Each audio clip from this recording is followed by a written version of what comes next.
This thing right here is basically a Lamborghini. Don't look at me like that. Stay with me, okay? If we just ignore the Audi badge just for a second, it's what's inside that counts. So actually, this Audi RS-Q8 gives you all the enjoyment of a Lamborghini Urus for less money. Let me explain.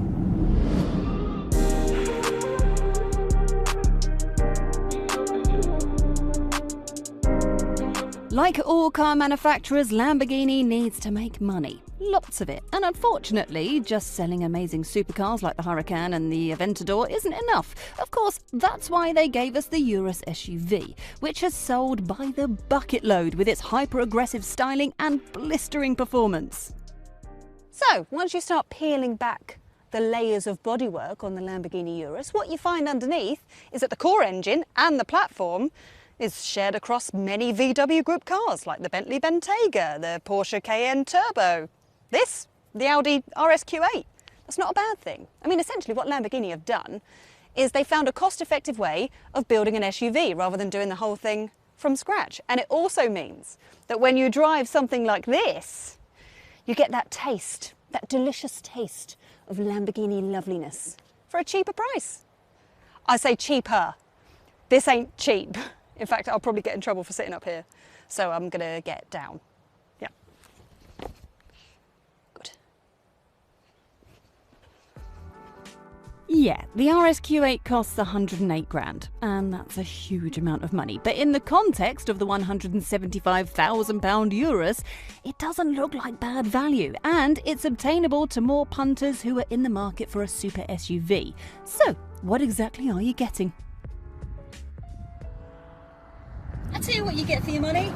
Huge performance. Huge. We've got a 4-litre twin-turbo V8 engine, 592 brake horsepower, 800 newton-meters of torque. So it's the same basic engine as a Lamborghini Urus. I mean, this has 49 brake horsepower less, but do you need any more power on normal roads? Not really. And I'll be honest with you. I have won at every set of traffic lights since I've had this car. Every set, I look at people and I go, do you really want to do this? And they agree to it. And I win every time. Why? Because this does 0 to 62 in 3.8 seconds. And oh, God, it just puts a smile on my face. That is wonderful. Now, I was able to put all of that power down thanks to the Quattro 4-wheel drive system. Now, of course, yes, this has the same platform as the Lamborghini Urus, but like the chassis calibration and the suspension settings are different. So it doesn't feel exactly the same, but the overall driving impressions are, you know, same ballpark. And if you want proof that the RS-Q8 is a serious weapon, just have a look at these lap times from when we put it up against the Aston Martin DBX. Whew, the Audi ran away with it, but even better yet, the RS-Q8 is 5 seconds quicker around the Nürburgring than the Urus on which it's based. Mind-boggling. This is a big, heavy car, so it's not going to be described as agile or chuckable, etc. But you know what? For an SUV, it's not bad. There's a lot of chassis trickery going on to help contain the mass.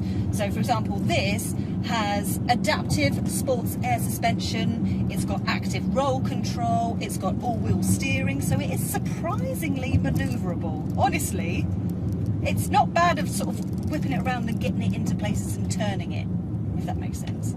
You don't feel completely connected to the car at all times, but it's very capable. Look, I know I've been driving this in the fruitiest mode, but look, once you switch that off, it's a very refined drive on the motorway. It's lovely. I mean, I took this car away for the weekend. We did a long road trip over to the Cotswolds. It was gorgeous. I had a husband in the front, dogs in the back. We had a great time. Don't tell Audi I had the dogs in the back.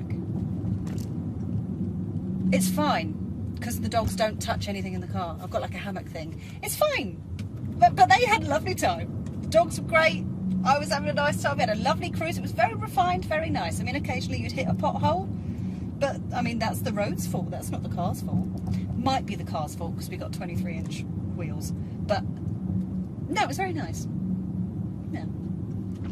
Do you see what I mean? There's definitely some Lambo magic there, but Audi also hasn't forgotten what it is best at. High-tech, beautifully built interiors. Let's have a poke around, shall we? Okay, this is my favourite bit. All RS models come with racier carbon fibre, Alcantara, and the moment that you sit in here, you can smell the class. The quality in here. It's a bit nice, isn't it? I really, really like it. I'm not going to lie. You've got two screens over here. So you've got a 10.1 inch screen with the MMI infotainment setup. It's got Apple CarPlay, Android Auto, all of the things.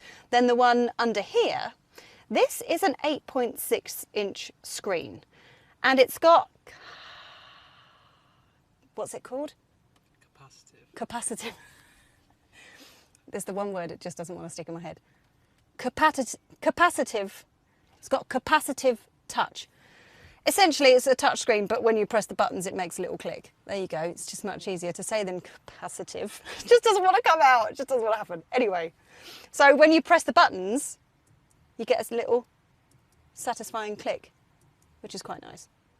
I do like that the climate controls are separate from the main screen, because even though touchscreen bugs me, having it separate just makes it a little bit easier, I guess. I do want to point out that it has handwriting recognition. I'm right-handed, so having a right-hand drive car, I can't do it. Let me show you what I mean, right? So you click on radio, for example. Let's try and search for a radio station. Make sure the volume is down because of rights and that. Click on source and we're going to go search, right? So it should come up with an option to search. So while I'm driving, say I'm going to look for history, because I love that radio station, my brain doesn't know like how to do a good K while I'm driving. I'm fine now, I'm sat still. Kiss to read, there it is. It's just, if you're left-handed and you're getting a right-hand drive, it's going to get a bit annoying, or you just basically won't use it. You've got a virtual cockpit that can chop and change for anything you want to see. I mean, look, you've got details about the car, you can go full screen mapping, you can get your phone details up there. Love that, brilliant. Oh, and a really good sound system for when you're listening to your radio station that you eventually found. Good stuff.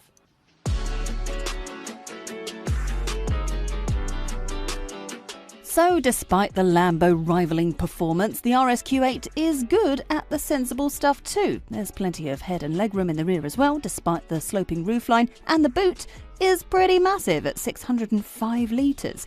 Now, not everyone agrees with the concept of a performance SUV, but if that's what you want, then the RSQ8 is one of the best.